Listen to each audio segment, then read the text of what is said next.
سلمت قلبي يا ربي لتصله، رفعته لك من خوفي فأنت له. تعبت مني فكم أسرفت أتعبه، وعدت نحوك منهوكا لتحمله. الذنب يثقله.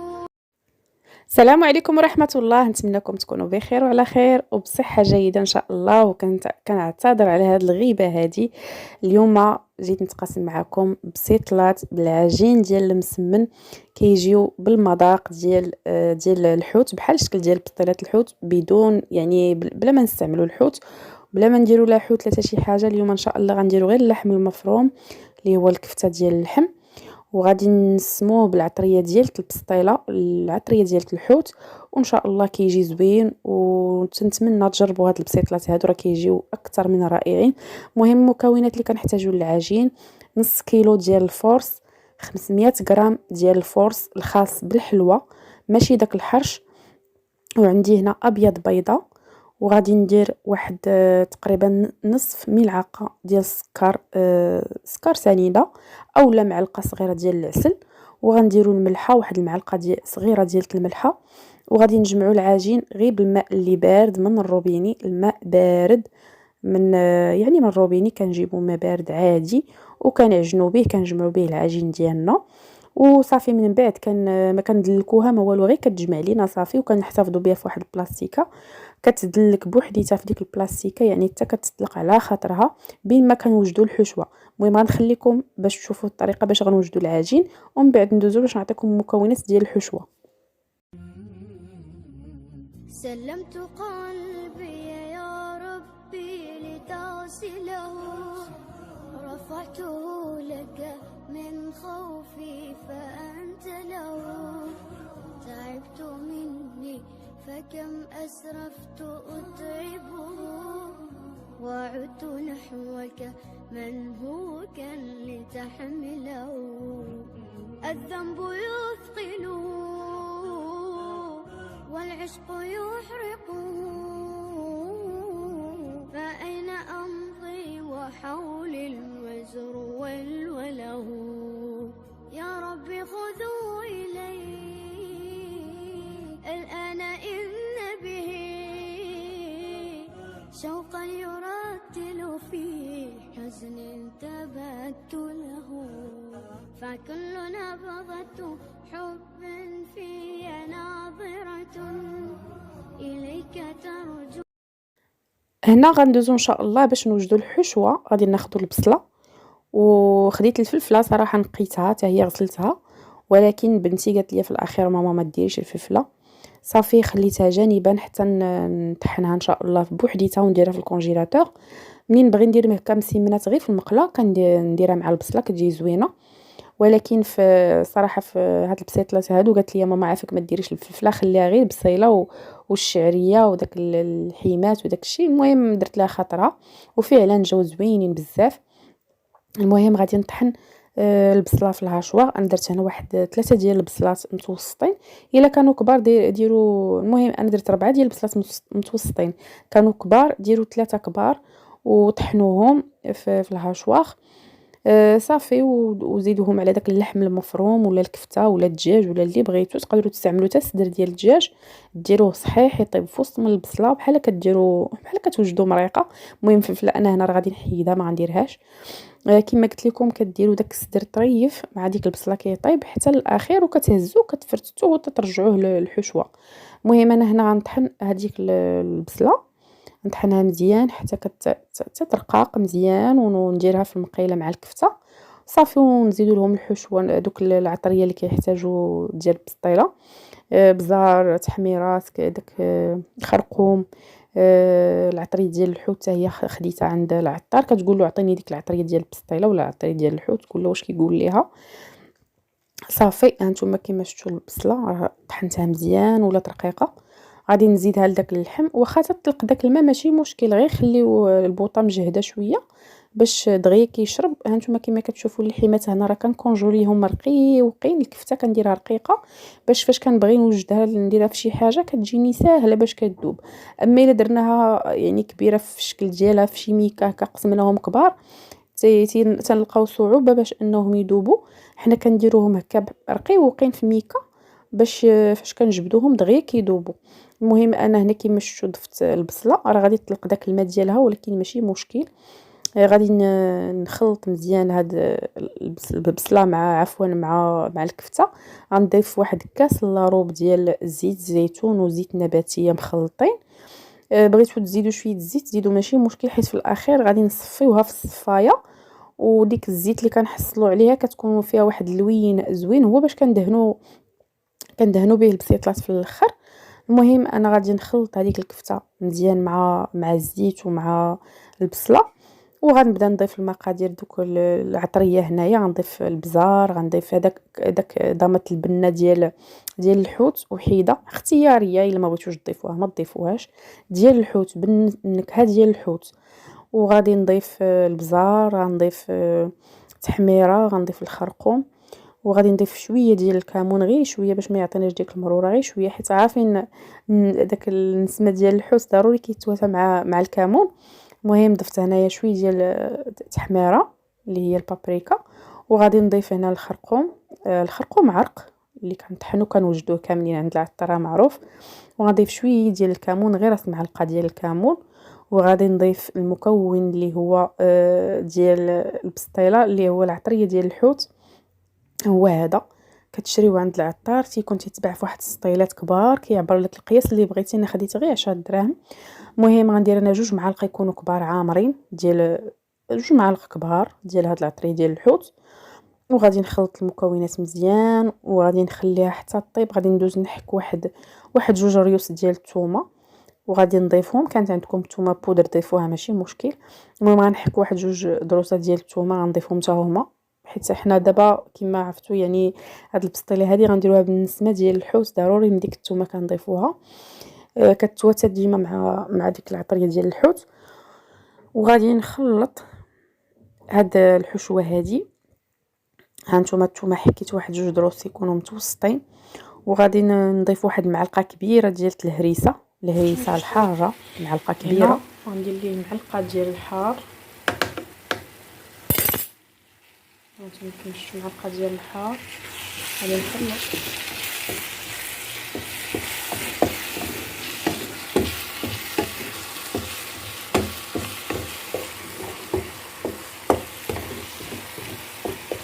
كمل حتى الماء يطيب باش ندير الشعريه.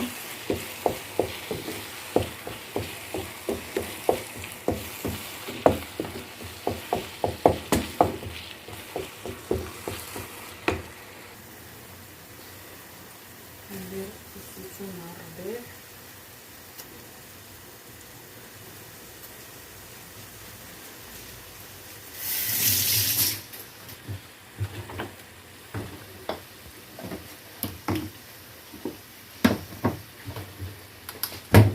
وغندير واحد شويه ديال الصوص صويا، صوص السوجه، صوص صويا،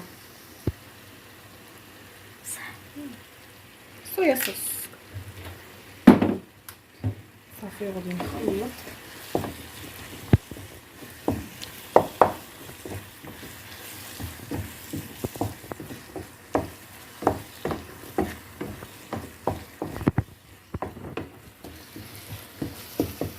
هانتوما كيما شفتوا الحشوه كيفاش كتبان.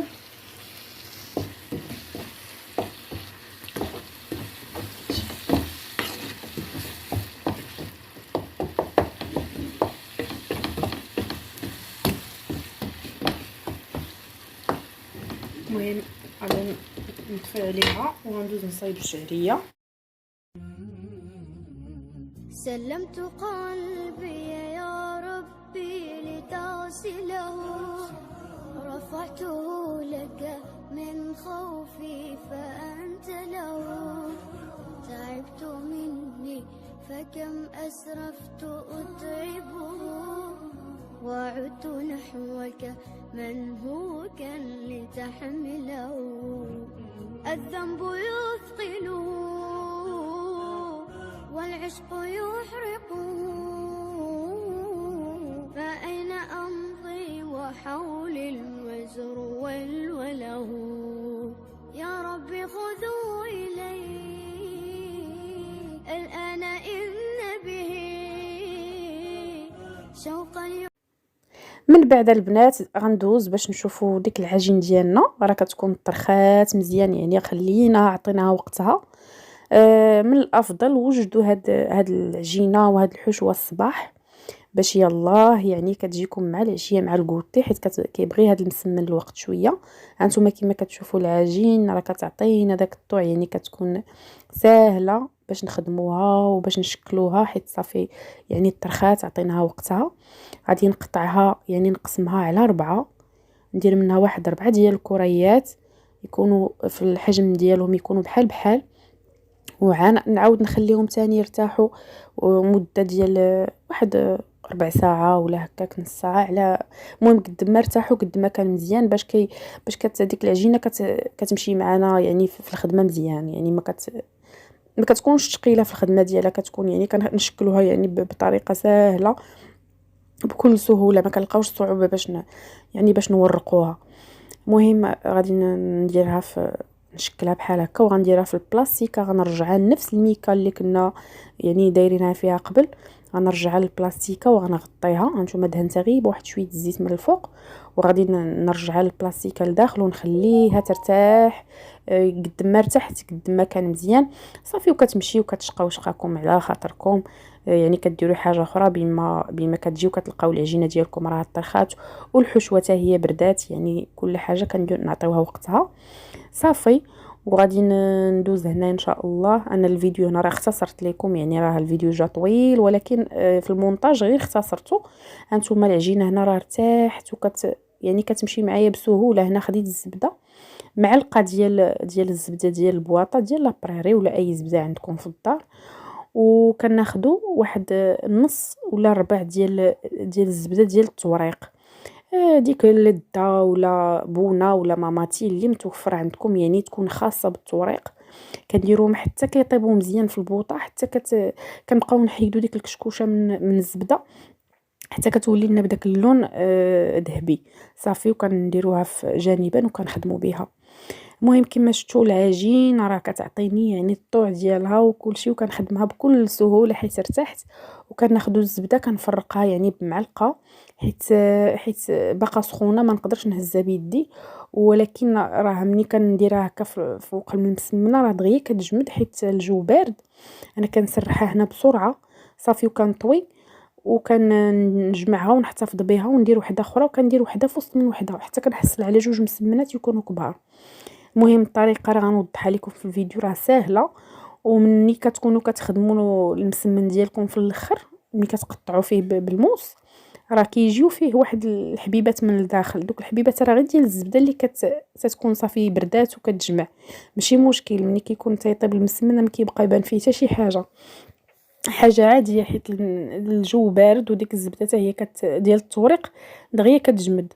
المهم ماشي مشكل، غنخليكم مع الطريقه. والمهم بقاو معايا حتى تشوفوا يعني الشكل ديالها كيفاش غنشكلوا هاد البسيطلات هادو غير من هاد العجين ديال المسمن. سلمت قلبي يا ربي لتغسله، رفعته لك من خوفي فأنت له. تعبت مني فكم أسرفت أتعبه، وعدت نحوك منهوكا لتحمله.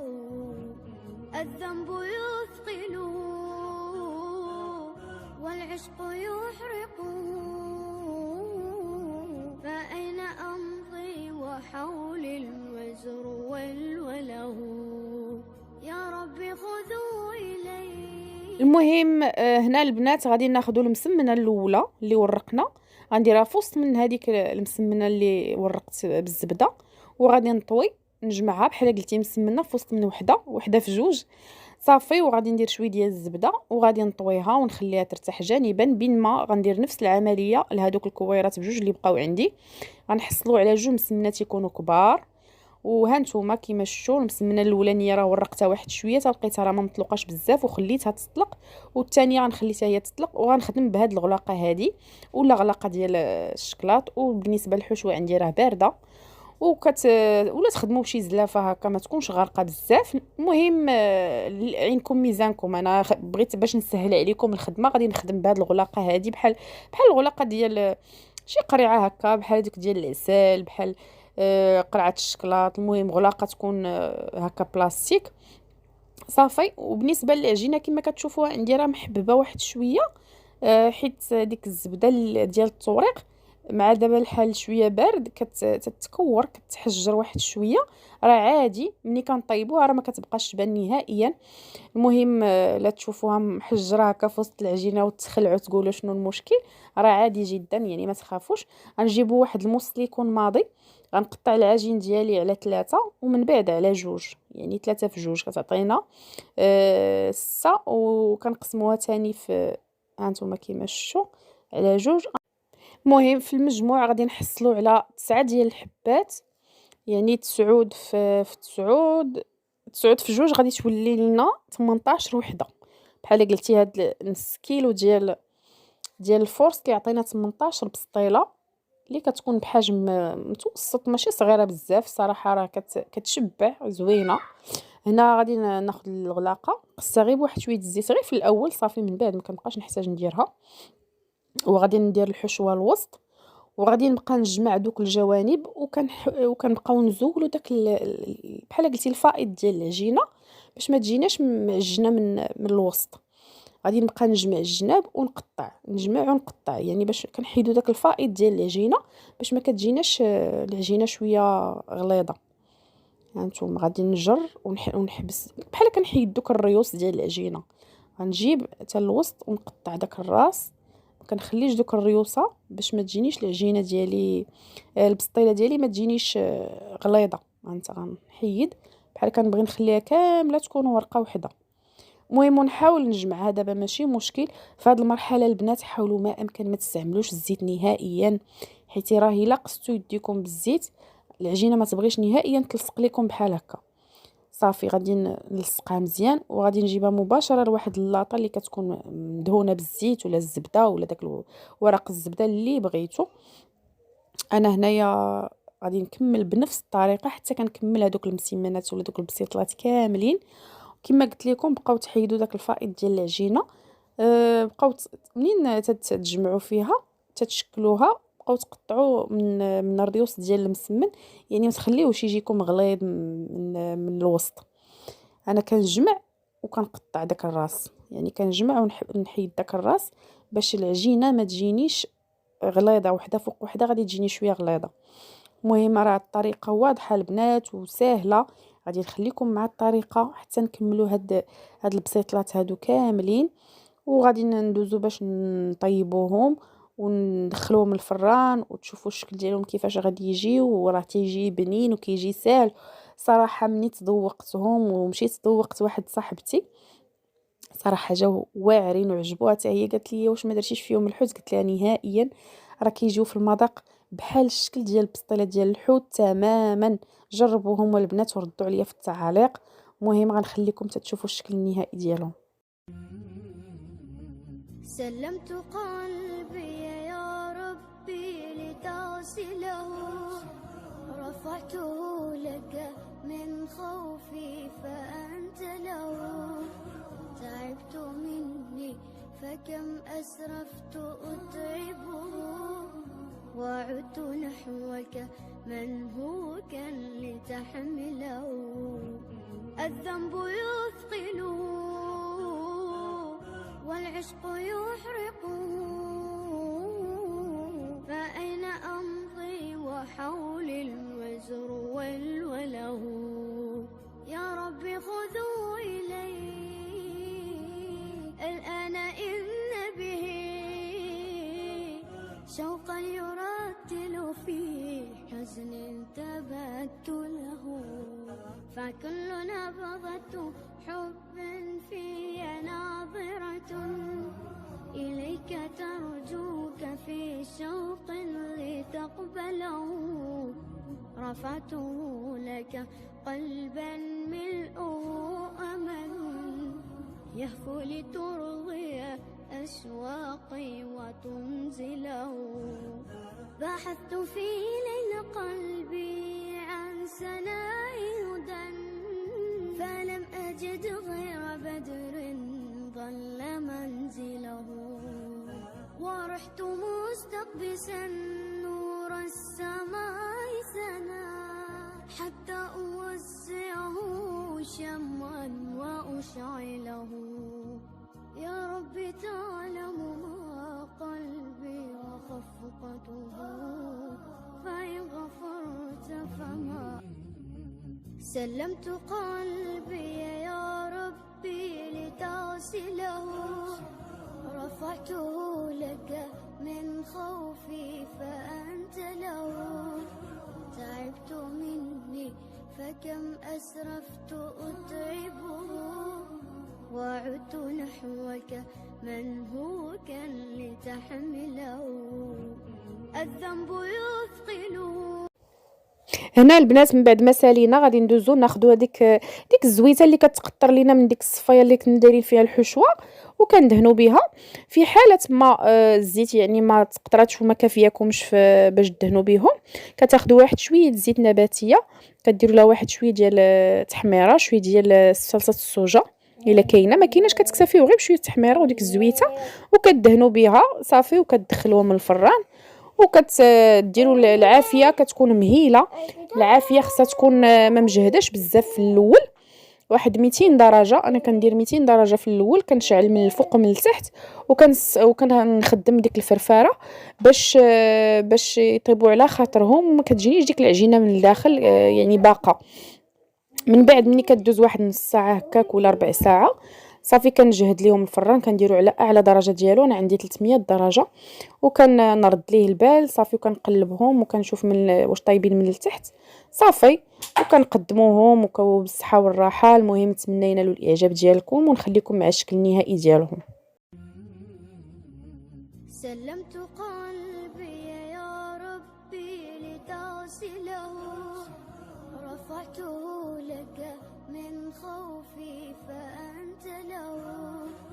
تعبت مني فكم أسرفت أتعبه وعدت نحوك من هو كان لتحمله. الذنب يثقله والعشق يحرقه